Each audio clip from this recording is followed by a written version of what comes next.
आताची एक मोठी बातमी समोर आलेली आहे। मुंबईमध्ये आजपासून 5% पाणी कपात लागू करण्यात आलेली आहे। तर 5 जून 2024 पासून 10% पाणी कपात लागू असेल।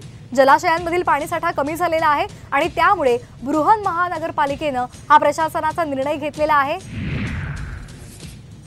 जलाशयांमधील पाणीसाठा कमी झालेला आहे आणि त्यामुळे खबरदारी म्हणून बृहन्मुंबई महानगरपालिकेने हा महत्त्वाचा निर्णय घेतलेला आहे। सर्व नागरिकांनी पाण्याचा काटकसरीने वापर करावा असं आवाहन सुद्धा करण्यात आलेलं आहे। तर आताची महत्त्वाची बातमी आपण पाहतोय, मुंबई महानगरामध्ये आजपासून 5% पाणी कपात लागू करण्यात आलेली आहे।